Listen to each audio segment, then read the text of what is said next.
السلام علیکم ورحمۃ اللہ وبرکاتہ۔ اللہم صلی علی سیدنا محمد وعلی آل سیدنا محمد وبارک وسلم۔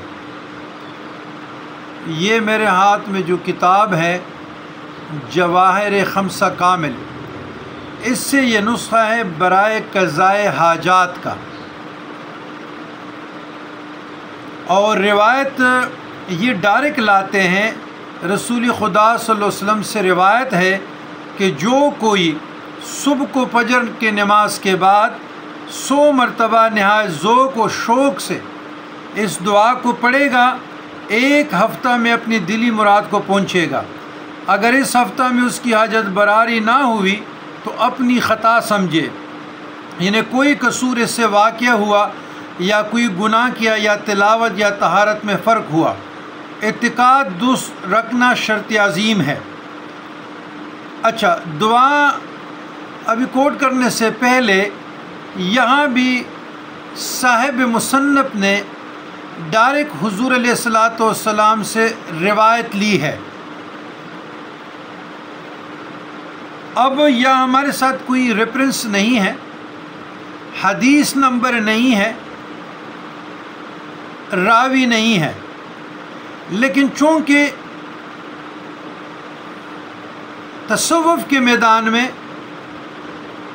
اکابرین میں سے یہ جو شیخ المشائخ محمد غوث گوالیاری عالم ربانی بھی تھے اور اپنے وقت کے شیخ المشائخ بھی تھے، تو سینکڑوں بزرگان دین کا اس کی کتاب پر جواہر خمسہ کامل پہ اعتقاد ہے۔ تو اس لیے میں براہ راست کوٹ کرتا ہوں شاہ محمد غوث گوالیاری رحمۃ اللہ علیہ کہ یہ اس نے اپنے کتاب میں تعلیم فرمایا ہے، اور ہم روایت کرتے ہیں شاہ محمد غوث کی کتاب سے بروایت شاہ محمد غوث، تو تاکہ کل کے لیے کوئی مترز اعتراض نہ کرے۔ مترزین بڑے گلی گوچوں میں بیٹھے ہیں، تنقید، اعتراض، لعن طعن والے بہت بیٹھے ہیں۔ تو وہ دعا یہ ہے: بسم اللہ الرحمن الرحیم، لا حول ولا قوت الا باللہ العلی العظیم، یا قدیم یا دائم یا قائم یا حی یا قیوم، یا فرد یا وتر یا حد یا صمد، یا من الیہ المصیر، یا من لم یلد ولم یولد ولم یکن لہ کفوا احد۔ یہ دعا 100 مرتبہ اول آخر درود شریف، فجر کے بعد،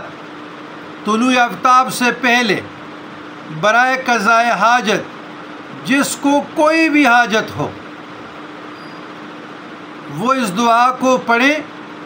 صدق کے دل سے، پھر اللہ کی بارگاہ میں پیش کریں، پھر اللہ کے بارگاہ سے لے کر اللہ کے ذریعے سے تاجدار کائنات محمد رسول اللہ صلی اللہ علیہ وسلم کی بارگاہ اقدس میں پیش کریں، اور حضور علیہ السلام کی وسیلے سے جمیع انبیاء، صدیقین، شہداء، صالحین،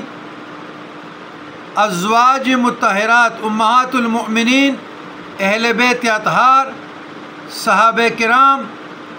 شہدائے امت محمدیہ، خصوصاً شہدائے احد، شہدائے بدر، شہدائے حنین وغیرہ، اور بالخصوص شہدائے کربلا،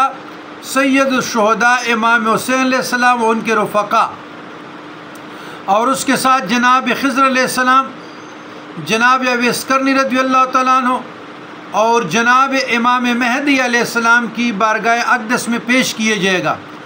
اور ان کی توسل سے پھر اگر آپ کے اقرباء ہیں، اعزاء ہیں، رشتہ دار ہیں، دوست احباب ہیں، ان کو بھی ایصال ثواب کریں، اور پھر اللہ کی بارگاہ میں ان کلمات کے ذریعے سے دعا کریں۔ انشاءاللہ تعالی عقیدہ درست رکھیں، کامل رکھیں، انشاءاللہ آپ کی حاجات پوری ہوگی، لیکن جلد بازی سے گریز کریں، جلد بازی شیطان کی طرف سے ہے۔ والسلام علی من اتبع